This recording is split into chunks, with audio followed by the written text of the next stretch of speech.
Welcome to the wrestling show that's not just for wrestling fans. This is Smark and Friends on lovewrestling.ca. My name is Zach and I'll be your host.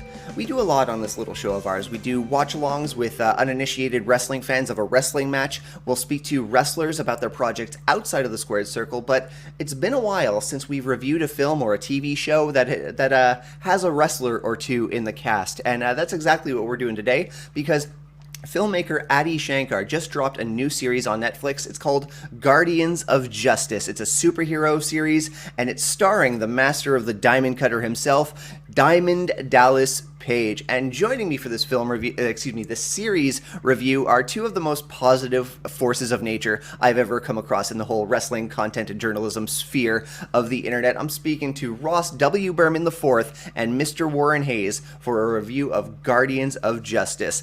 Now, we're not pulling any punches regards to spoilers, so if you haven't seen the series yet, please head over to Netflix and enjoy it in full, because again, we're not pulling any punches. But if you don't mind a spoiler-filled review, please hang around, because we have a good laugh. But you know, if you want to watch it first, please do so. Then come on back to us. We also have a couple spoilers about Ghostbusters Afterlife as a bit of a sidebar at one point, so be aware of that too, I suppose. And the other thing I do want to let people know about is I want to give a bit of a content warning, because some of the subjects in the film are sensitive, including the one that does come up in this conversation, which is being self-harm. So please be advised before you go ahead and listen and or watch here on Smark and Friends on Love Wrestling. Now, before we get to our review, I want to thank the good people who make good things happen here at Love Wrestling, because support for Love Wrestling is brought to you by Manscaped.com, who is the best in men's below-the-waist grooming champions of the world. Manscaped just launched their 4th generation trimmer, the Lawnmower 4.0. Now, join the over 4 million men worldwide who trust Manscaped with the precision engineering tools for their family jewels, and use it with our offer for you. Head over to manscaped.com, use our promo code LOVEWRESTLING. You're going to get 20% off your order, and no matter where you are in the world, you're going to get free shipping. How cool is that? Manscaped.com, promo code LOVEWRESTLING. Your balls will thank you. We're back with Ross and Warren right after this message. Be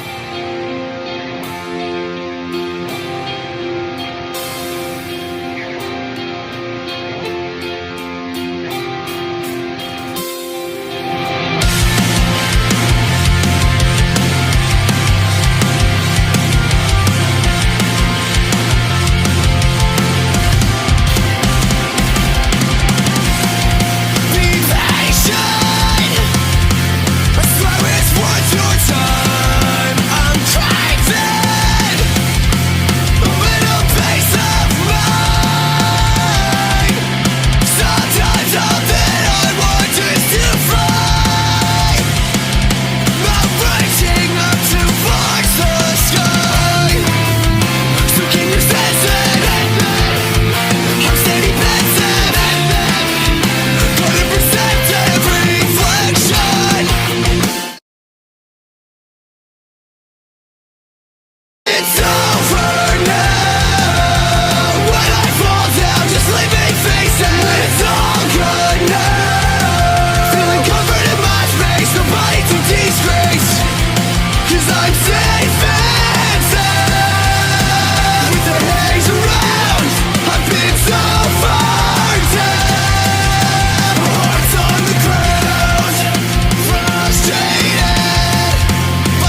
we are back. Joining me today is a pair of whom I consider all-stars of wrestling media and journalism. First from Chicago, co-host of Tama's Island and covering New Japan Pro Wrestling for WrestleZone.com, Ross W. Berman. How are you, friend? You know, I can't complain. It's a beautiful, Wednesday here in Chicago. The sun is shining. How are you?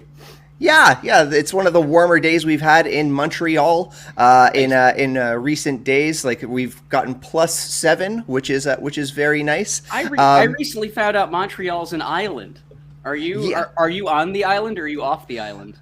I'm technically off island, but I lived on island for a considerable amount of time, and I'm barely off island, so I like to consider myself still part of the city. I just learned that question, so I'm glad I got to bust it out. Out of curiosity, was it Holden Albright who popped that up into your field of view? I can't remember. It was someone on Twitter, so probably. Okay, because I got together with Holden for coffee, and I said we're on the island, and it just blew his mind, and I know he was tweeting about it. Now, further on, it's not often I get to have a host who I can call my neighbor to the north, but here we are from Quebec City, host of the Mr. Warren Hayes Show, co-owner of bell2bells.com, Mr. Warren Hayes. How are you, friend? I'm doing good, thank you very much. Yeah, there's no islands, no island life for me, unfortunately. But here's the thing, though, and thank you very much for having me, by the way, Zach. And it's a pleasure to finally do something with Ross. You know, we shitpost at each other more than enough. Finally have an opportunity to talk to each other. I am perfectly sincere down here in the balmy southern region of Chicago, apparently. I guess I'm in the Key West of this group. But here's the thing, because one of the most memorable exchanges that I've had with you, Ross, was my understanding of the geography of Chicago and its surrounding area, right? Chicagoland, yeah. As to what is Chicago exactly, Elgin, and so on and so forth, right? So. Yep. Now, Zach, you're bringing up, oh yeah, I'm from Montreal, but I'm off the island. Now, there's a lot of people who don't consider people off the island to be from Montreal. I know. I've been in Montreal enough. I've known plenty of people in Montreal to know if you're in Laval, pal, you're not from Montreal. And there's not a Montrealer who's going to claim you as being from Montreal either. See now the listeners are getting a glimpse at my first tactic today, which is going to be stirring the shit so that way we don't have to talk about Guardians of Justice. Well, we absolutely are, but it's going to take a little detour between the West Side Story that is the on and off island of Montreal, Quebec, Canada. But indeed, we are here to talk about the new Netflix series, Guardians of Justice, marqueed as an Adi Shankar experience starring Sharni Vinson, Derek Mears, and most notably, as it pertains to this pro wrestling show and podcast, Diamond Dallas Page. Now, when I brought it to your attention, did either of you, were you aware of this movie? Had you seen the trailer? Did you check the trailer out after I brought it to your attention? Warren, let me ask you first. I had watched it. Oh, you watched it already? I had already watched it. I had binged it on the Saturday. It had popped up. Look, it had popped up in my in my recommendations, I guess, notification on the phone. There you go. And I was like, oh, okay, this looks corny, another superhero thing, right? But then I find out, oh, Diamond Dallas Page, and then I'm like, oh wait, it's Adi Shankar? Shankar, there we go. Adi Shankar on top of that. So I'm like, oh, okay, so there's a lot of stuff going on here. Maybe I'll give it a go. Half-hour episodes, and I'm like, okay, well, it's not that big a commitment. Next thing you know, I'm sitting there and my eyes are bleeding because I cannot spare a second to look away. That's my experience with it. I just dove right in before being asked.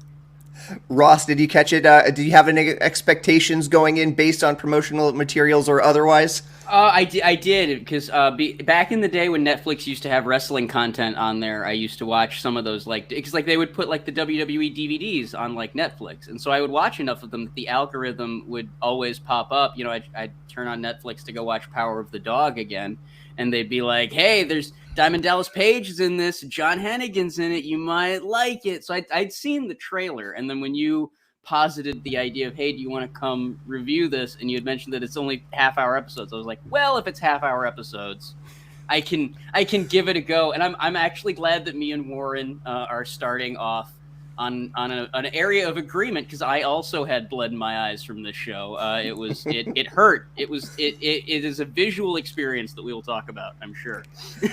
I did have a bit of an exchange with Adi Shankar on Twitter, saying that, like, yeah, this movie is a bit of a visual. I used the term visual assault, and yeah, I certainly agree there. Now, again, Adi Shankar's body of work is pretty interesting. He's producer of Dread. He ran like high quality fan films, including that like Dark Power Rangers that went viral a few years ago, plus Punisher, Dirty Laundry, another fan film that actually had Thomas Jane reprising his role. Were either of you familiar with this? I know you said so, Warren, but Ross, have you? Yeah, I'm aware of Shankar's work, because he's kind of a fascinating individual. He kind of reminds me of, if anyone is aware of the producers from the 70s and 80s, the Golan Globus production company, where they were mainly for, and I put this in it with no moral, kind of weight on it. They were a cash grab company. They were the kind of company where, like, all right, this is popular, we got to do a superhero film. All right, musical's popular, we're going to do The Apple. We got to do, and it all culminated in them getting the rights to He-Man. They got to do the He-Man movie, was Golan Globus. But they made just real easy, campy stuff, and that kind of reminds me of what Shankar's been doing on YouTube. I mean, he like you said, we've got Dread, we've got the Castlevania series that I believe he stamped his name on as well. Mm-hmm. Like he's very good at going, all right, what's popular right now? Let's try to jump on that. And I can't knock the hustle, especially if it leads to this kind of thing. I am glad that you are available to be part of this panel, because, like, as much as you know about wrestling, I feel like the well runs equally deep with your knowledge for film. So thank you for bringing your perspective to this episode of Smark and Friends. Warren, what are your thoughts on the work of Adi Shankar?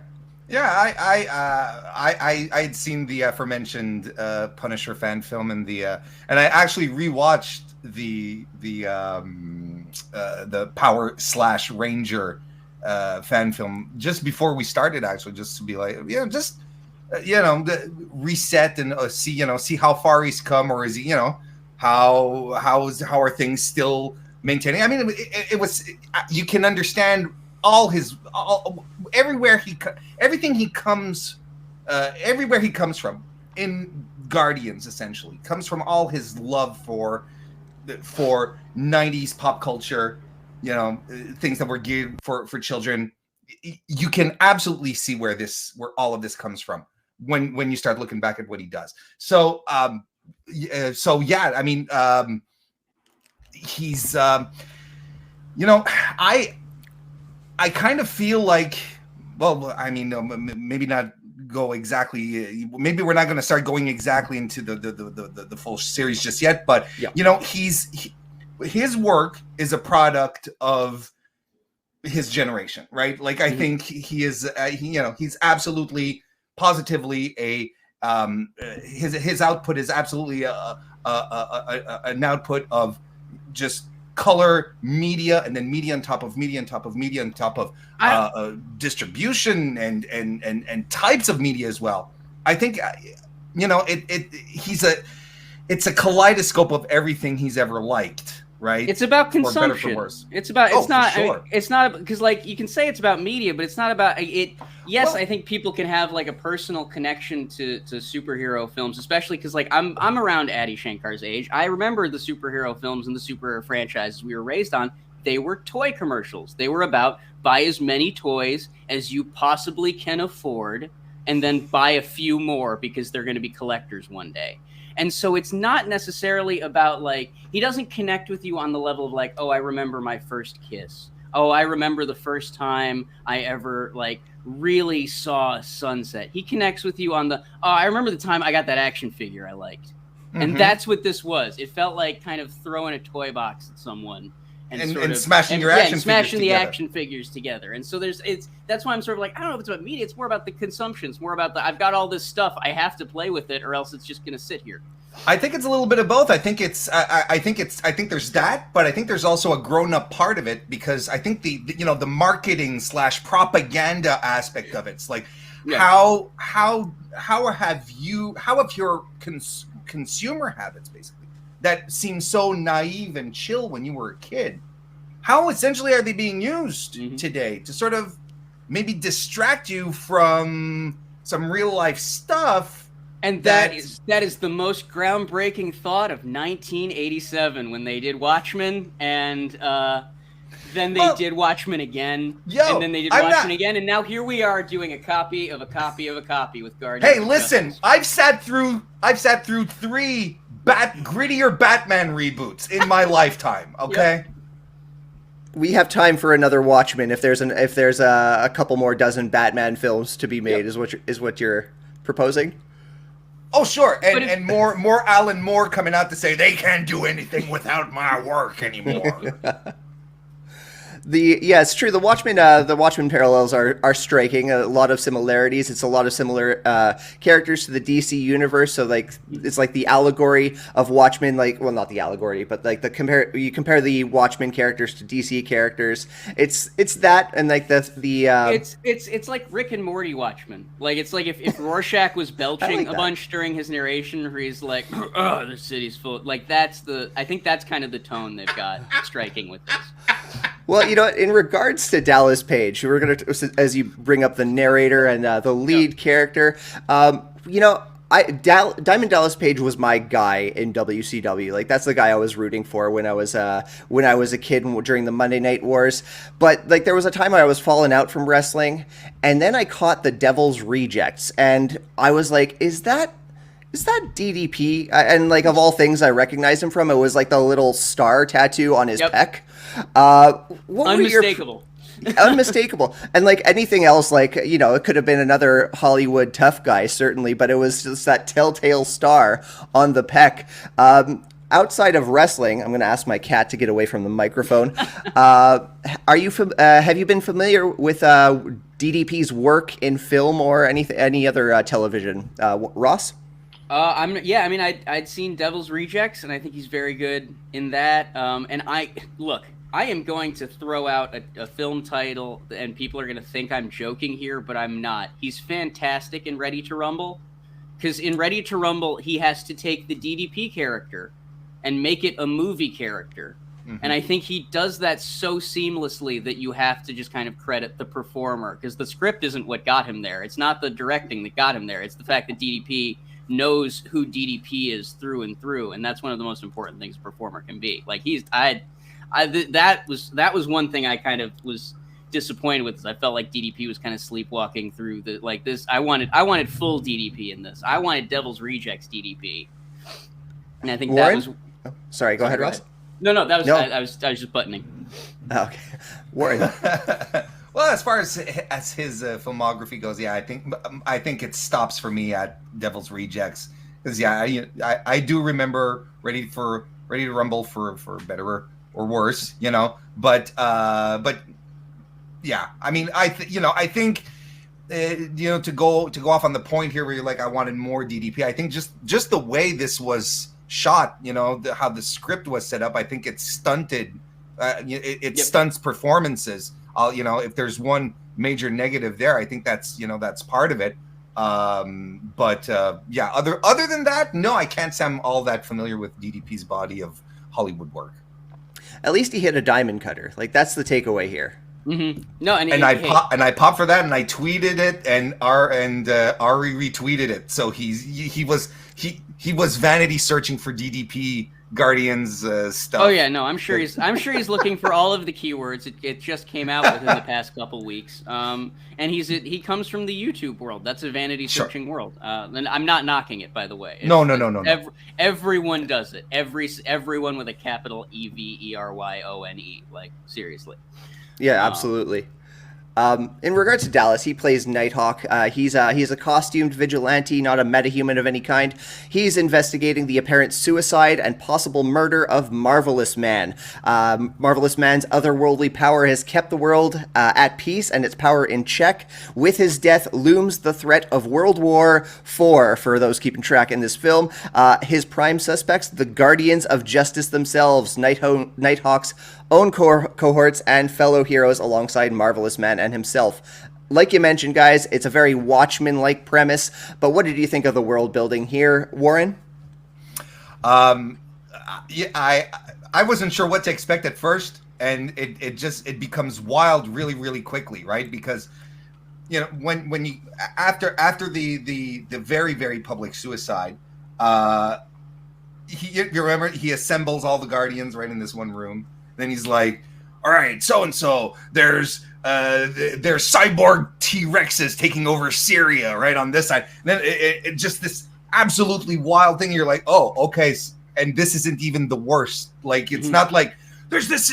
No, it's like, by the way. Like, remember that one Rick and Morty episode where the Statue of Liberty comes to life? And, like, that's just in the background the entire time. Yeah. That's it just happens, kind of thing. And then, like, in the same breath as he's pushing out the missions, it's like there's the T-Rexes over here in Syria, and you're like, whoa!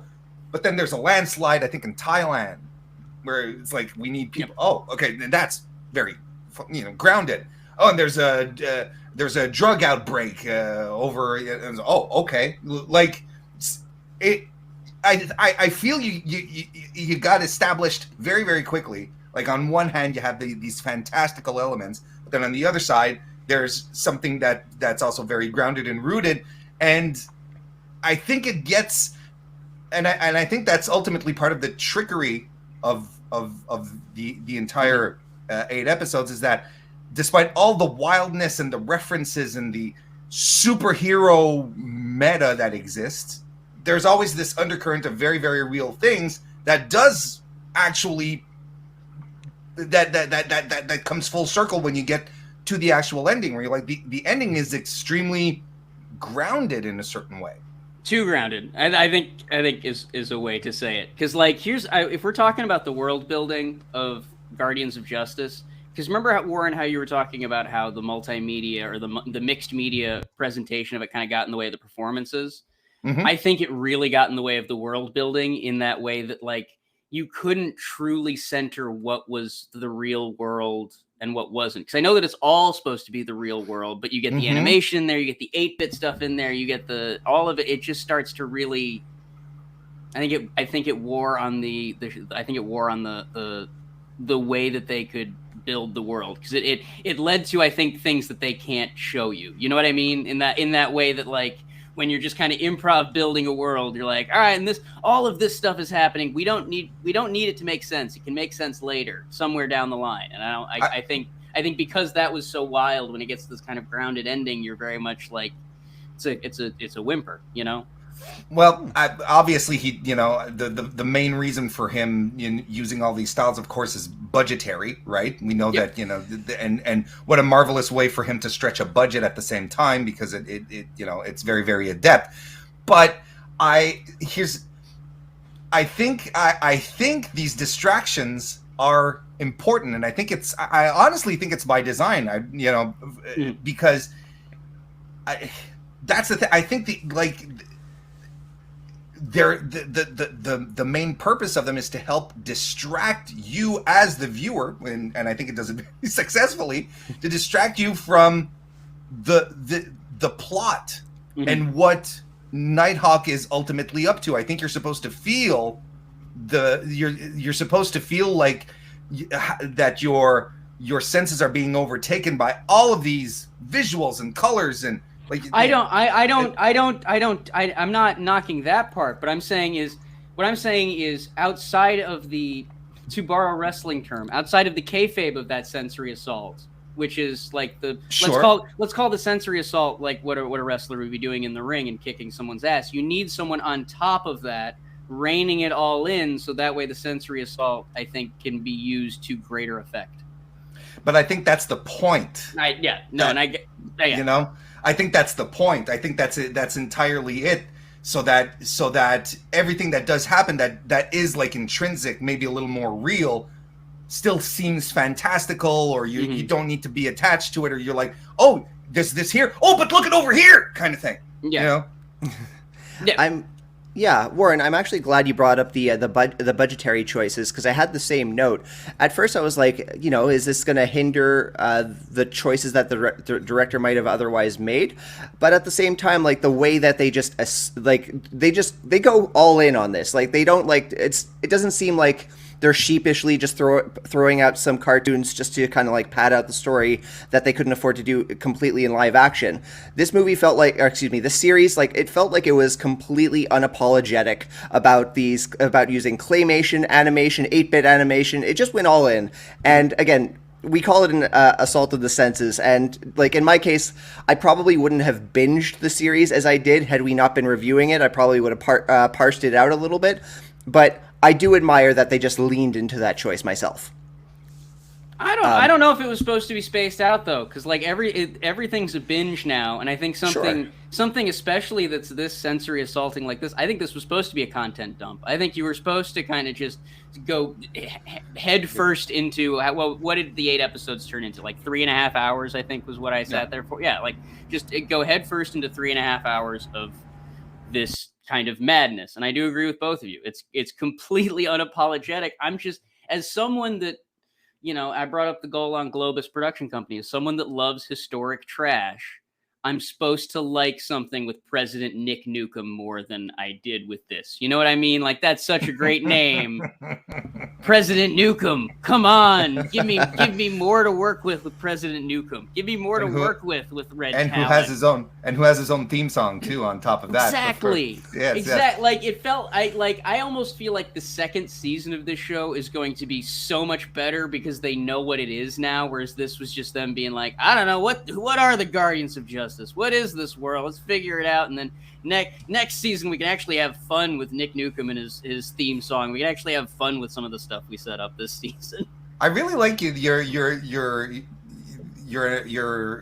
analogy when you called it a content dump. Yeah. You know, because that's entirely what it feels like. That's what everything is now. We're at the point now where Bob Dylan will drop every single take he recorded in a studio session, be like, here, that's the bootleg series. Take open up and take the content. That's what everyone is doing now, and that's one thing that I do think Shankar understands, and I think he understands very well, is how to just kind of make you go open up. You just kind of go say and here it comes. We talked about, you just mentioned Nick Nukem, and like this movie's got like some very interesting cameos riddled amongst the performances. We've got Jane Seymour, we've got John Hennigan Morrison, we've got Adi Shankar himself, we've got R.J. Mitty from Breaking Bad. Hang on, you're missing the best one. As someone that grew up in the mid-2000s, Andy Milonakis is in this freaking show. Okay, yep. And just screaming at the top of his lungs like Andy was. Yep. Hey, people, we're fucked! And then just spot on Milonakis. That was the one moment where I was like, okay, they did get nostalgia for everyone, because even I'm sitting here like 12 years old going, Andy Milonakis is back, hell yeah. Okay, admittedly, like he was a standout, but I don't have that frame of reference. What should I know him from? Okay, if you grew up in America in the early 2000s, MTV was a cultural touchstone for a lot of us. You had stuff like Jackass, and from Jackass sprung stuff like Wild Boys, but also there was Andy Milonakis, who was this. I think in the mid 2000s he was about 20-something years old. Maybe he was like 18, 19, but he looked 12. And so his whole thing is the Jimmy Kimmel and Adam Carolla on the Man Show would like have him come on and pretend to be a Boy Scout and like just be terrible to people, just ask the worst stuff. And so his whole thing was like this 20-year-old that acts like the worst 12-year-old you've ever met. And for my generation of weird suburban burnouts, he is an important figure.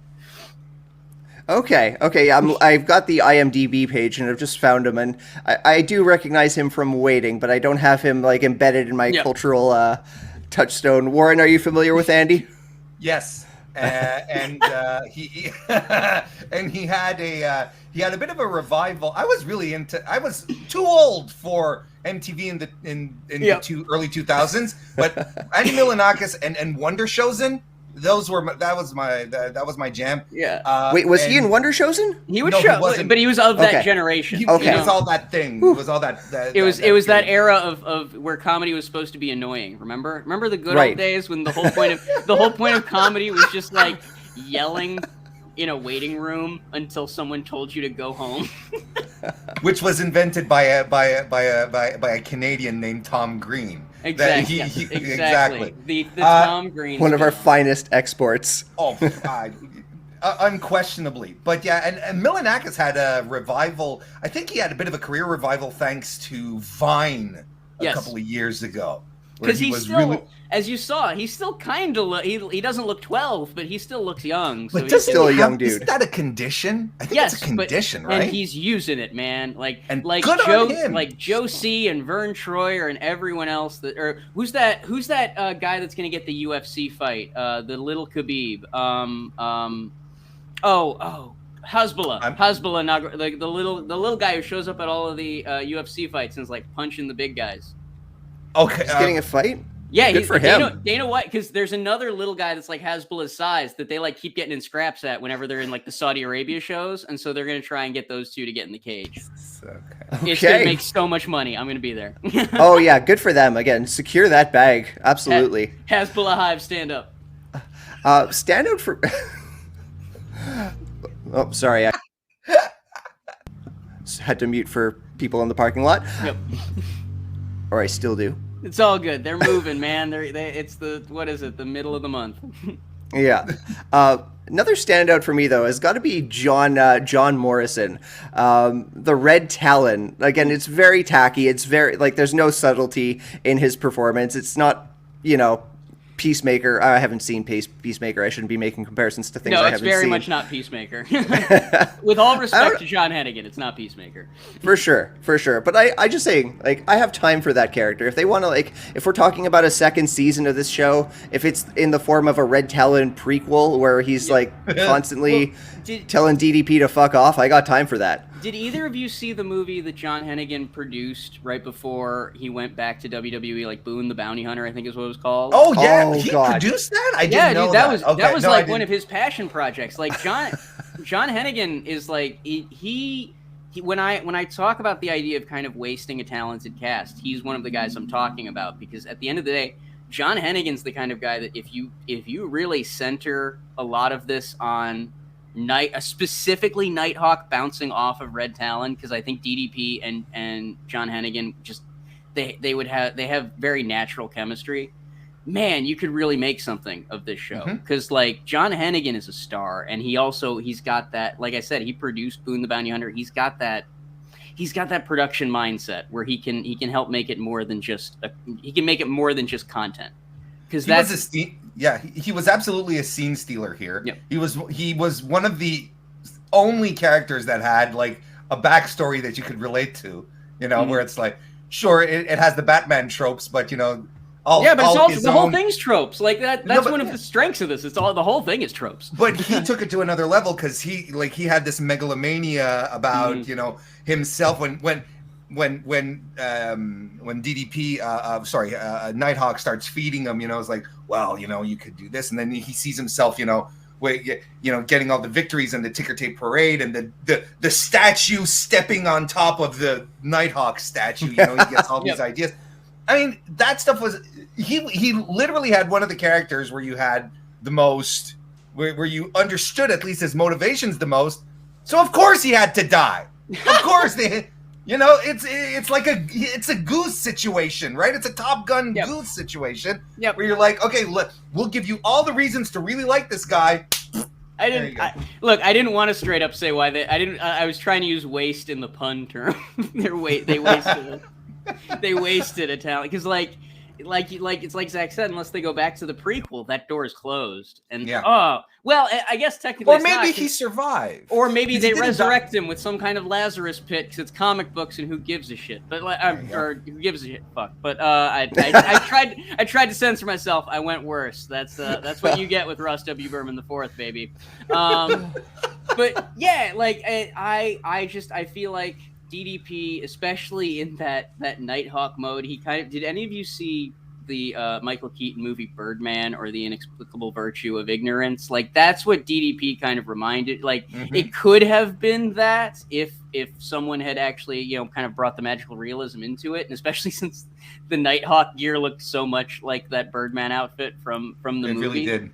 But like I feel like DDP really brought an interest. Like I know I said he kind of sleptwalked, but it's an interesting energy. And then Sean Hannigan is you just put that camera in front of him and he can just go. Like they're just they're your heavy hitters here. No disrespect to anyone else in the cast. Jane Seymour's very talented. RJ Mitty, I think, does a great job of just kind of like not subverting expectations, but like he finally gets to, I don't know, he gets to be RJ Mitty to me now instead of Walt Jr. And I think that's important for him.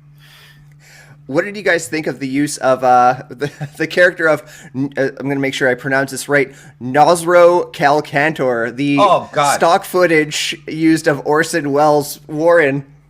When you told me that I was going to do this with Ross, the first thing that came to mind was the Orson Welles monologue at the end.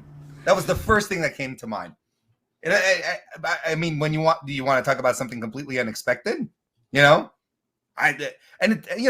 why? Look, why not? I thought it was a nice touch. If you did, look, it's one of these things where if you know, if you don't, you don't.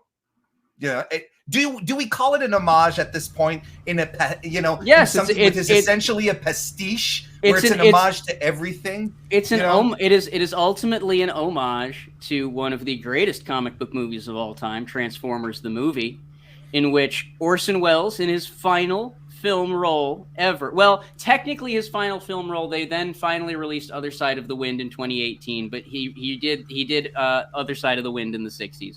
So his final film role is as a giant planet. He is Omicron in Transformers the movie.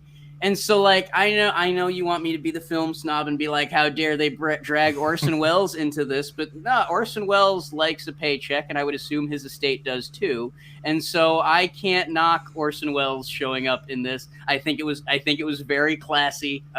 Again, I respect the hustle, if nothing else. You know what I may not have. I wasn't expecting it.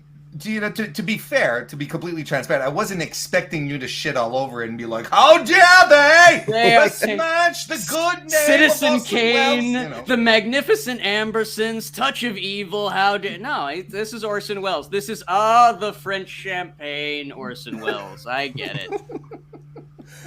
It's certainly better, like in my estimation, to use like those stock footage clips or archived footage as opposed to what they do in Hollywood now with like, resurrecting Harold Ramis for the new Ghostbusters. Exactly. Oh, spoilers there, by the way. It felt a million times more sincere, a million times more inventive than hell. Even Rogue One or any of the other ones where they've decided to CGI resurrect people. Like when I'm sure we're gonna get a CGI Alec Guinness at some point with all this Obi-Wan stuff. It's going to make me real sad, but it's inevitable.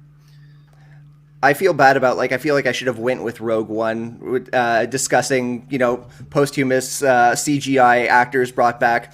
Warren, did I spoil anything for you? No, not at all. Nothing of merit. Yeah, no.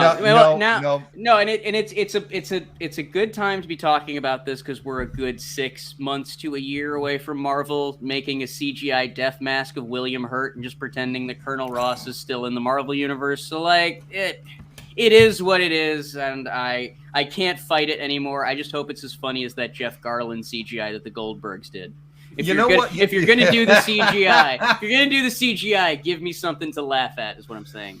This type of discussion reminds me of the colorization debates that we had like in the late 80s and early 90s. Not. No, it's the same. No, it's the same. No, it's not. Yes, it is. Because colorization was just taking a film that already exists and adding color. This is like when they would get Humphrey Bogart to like do Tales from the Crypt, or when they like when wouldn't you love that? Wouldn't you love it's weird and gross. Bogey to be like and give you a bad pun. It's the kind of thing that just feels like bad karma. All right, like I don't know. I'm not the most spiritual person in the world, but I feel like fucking with the dead in that way is the kind of thing that like gets you cursed. Like I'll tell you one thing, especially when you have them saying things they've never said before. Because with colorization, I'm not putting words in Gregory Peck's mouth when I make To Kill a Mockingbird into color. No, but you're still usurping the vision of a director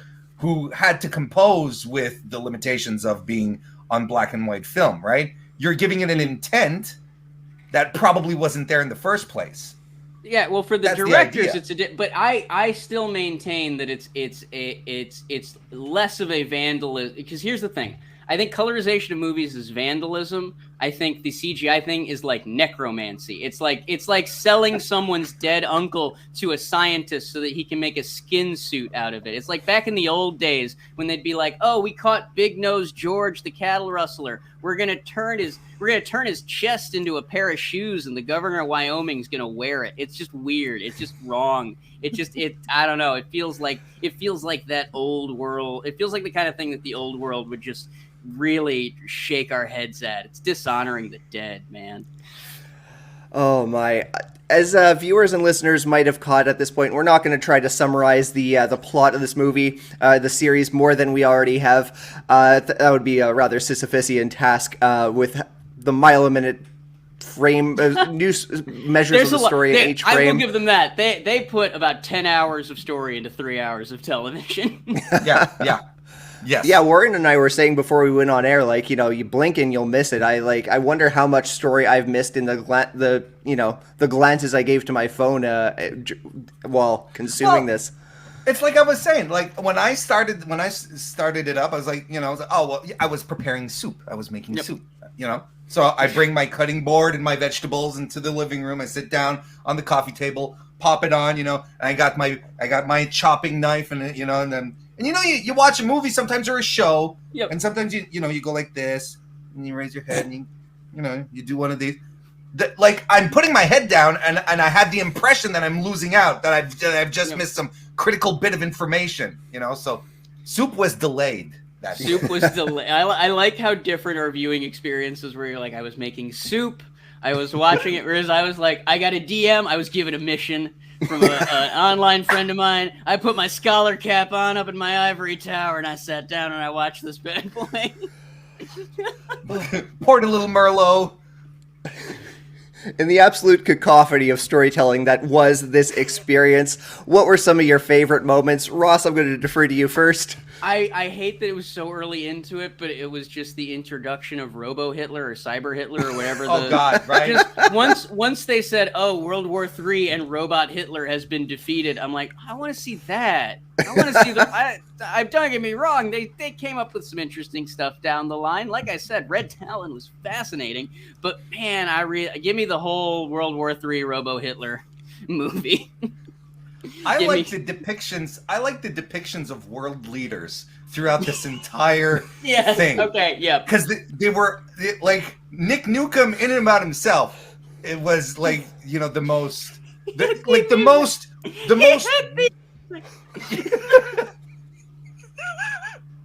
He was the most international perception of America that is out there, right? He was fantastic. But then you have the Russian premier, who's with, his two counselors who are two hot Russian babes. And you're Dasha, you're Sasha. No, you were Sasha yesterday. Cut that, it's like that fantastic. And then you have probably, the head of the president of Cuba, who's sitting in the back and has his flag, and like North Korea or China. I don't quite remember, but they all had like the hammer and sickle, right? In their flags, regardless of where it was. So and they were all like itching. They all had their little mahogany box with the button, and they were all like hovering around it. And yes, can't wait to push this. It's like, I thought it was fantastic. That was funny. Maybe that was the other thing that was like, it was just too Cold War for me. Because it really did kind of, it was built on the old shows where it was the West versus Russia. Nuclear threat. Yeah, Sure. and that was, I think, one of the other things that aged it a bit for me, because I was like, man, if this came out like when Mystery Men came out, it would have been groundbreaking. But it's right now, and so it's been done a bunch in better. It's been done a bunch. Yeah. But I think the familiarity. Yeah. Why can't I say the word? Familiarity. Yes, Thank you. I get you. Well, I think that's what I think it just helps push the plot along, because it is really, it's closer of we're much closer to Watchmen than we are to Justice League, right? In and about itself. Hell, even DDP without the mask, looks like the comedian. So I mean, Oh my. I was thinking how I really enjoyed this movie. I keep saying movie. It's a series. Well, I mean, it's a 3 hour and a half film. What is a movie anymore, man? Good, there you go. Twin Peaks. Twin Peaks: The Return is apparently a movie. Euphoria is made for the cinematic mind, man. Like I think it's all just content now, man. It's just content. Man, I'm going to defer to both of you for your final thoughts on the film, but first I just want to say, again, I enjoyed the series. At first, I thought it wasn't going to be something that I wanted to necessarily rewatch anytime soon, but this conversation has, kind of gotten me reconsidering that. I've definitely recommended to, people who like bonkers visual styles and can really just sit through a wealth of that in one sitting. Personally, again, I would not be able to do it through one sitting. I would need to space it out a little bit, but I guess I'm just different like that. Yeah, so Ross, what did you think? I just look, I think you both make very good points about some of the stuff that did work about this, but I just can't get over the fact that in a world when I can watch anything at the tips of my fingers, there is just something a little kind of gas station action figure about the whole thing that makes me go like, look, I guess if you've watched all of the superhero stuff out there, and then you're like, I've already also watched it all again, and I'm tired of there's no more superhero stuff for me to watch. Then yeah, give this a crack. But otherwise, there is so much superhero stuff out there. There are so many comic book movies. There's so much, hell, the DC fucking tab on HBO Max has more Batman movies and animated shows than I knew ever existed in the first place. That I'm just like, I don't know. It's been done. Go outside, touch some grass. Do we all really need 3 hours of this?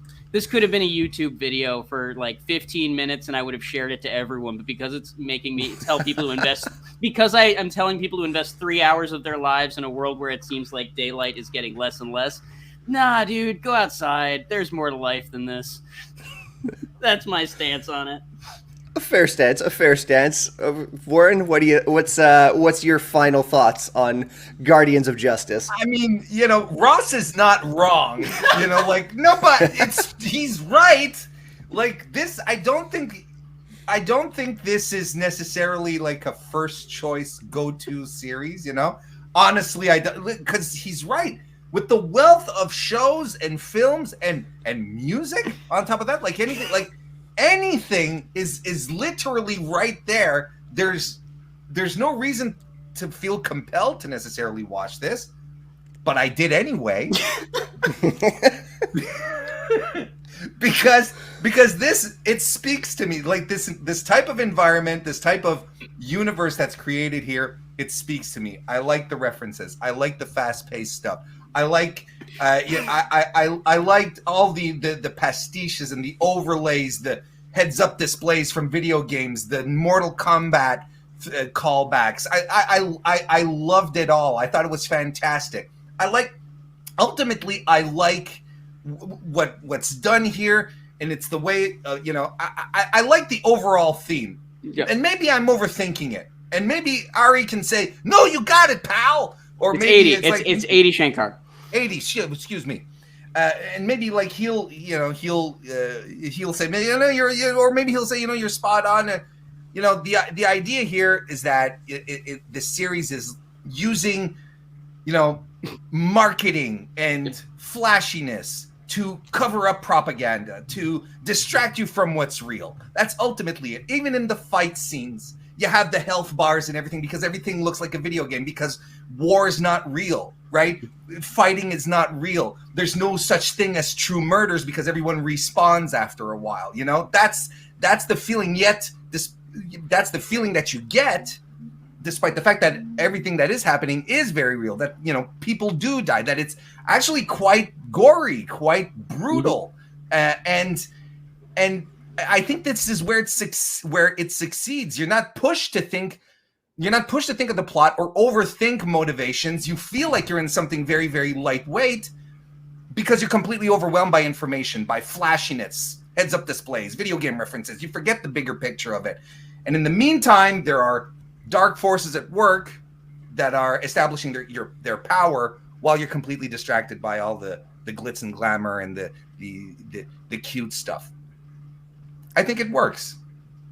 There you have it. Warren, Ross, thank you so much for taking the time to talk Guardians of Justice with me.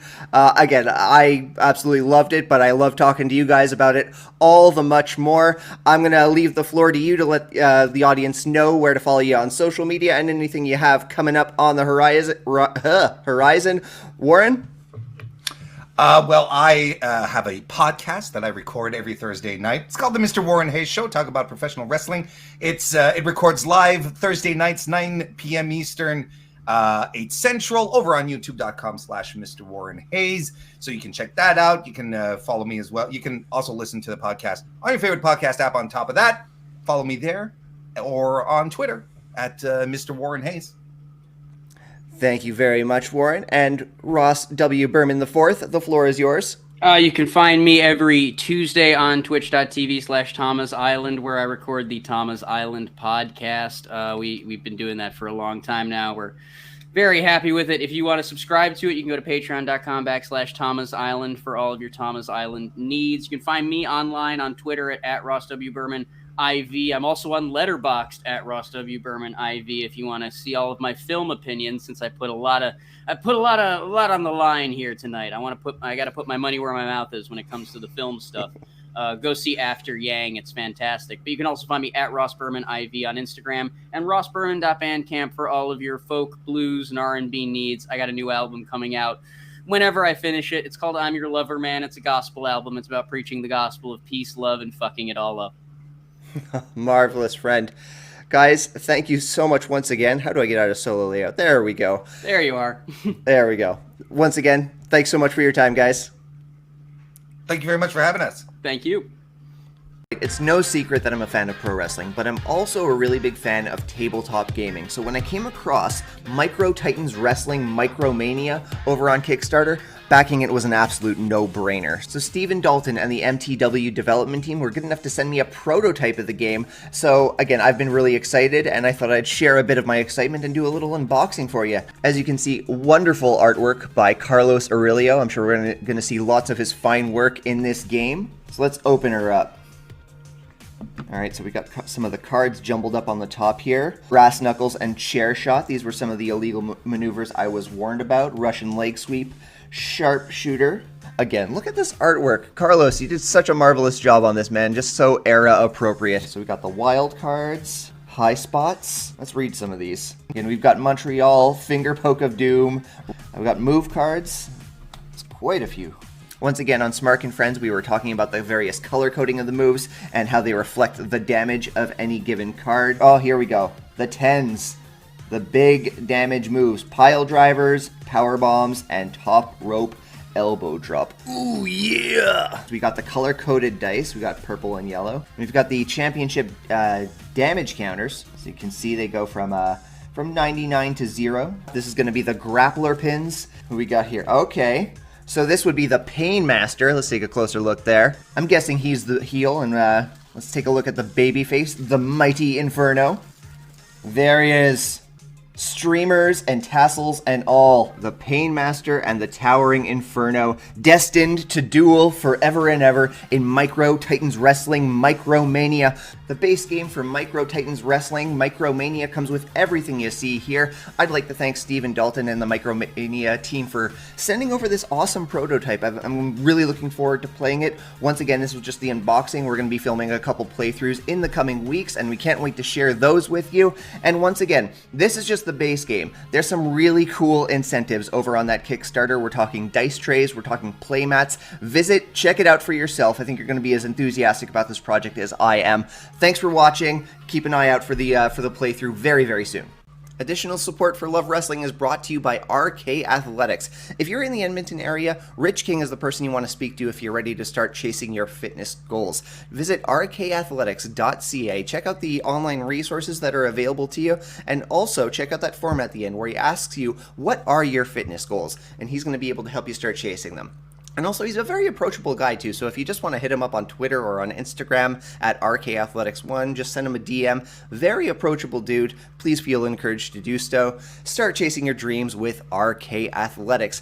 Thanks so much to Ross W. Berman IV and Mr. Warren Hayes for joining me for a review of Guardians of Justice. Once again, Guardians of Justice is available now playing on Netflix, so please check it out. Again, very polarizing film series, as you've heard from this review, but I really enjoyed it. I would definitely recommend this to people who enjoy superhero movies, who love just, wow, bombastic imagery, just crazy stuff, crazy animation styles all thrown into the mix. And again, DDP, can't go wrong with DDP. I recommend it. Hope you check it out, and please let me know what you think if you do. If you like what you heard today, please head over to ratethispodcast.com/lovewrestlingca. You're not going to be rating just Smark and Friends. You're going to be rating all the fine content that you should be checking out here on our platform. That includes Friend and Foe, that includes Power Out, Between Two Beards, Spencer Love interviews, all that good stuff. Please send us a word. It is much appreciated. If you like, you can also follow me on social media. Smotional media. That's going to be the next wave. That's the next thing. Keep an ear to the ground for social media. But in the meantime, on social media, you can follow me on Twitter at SmarkMouth, on Instagram at Smark.mouth, and you can follow the show on Facebook and on Twitter at Smark and Friends. And of course, you can follow at Love Wrestling CA on Twitter, on Instagram, on Facebook, and on TikTok. Thanks so much for joining us for our review of Guardians of Justice with Ross W. Berman IV and Mr. Warren Hayes. I'm going to be back next week. Till then, friends.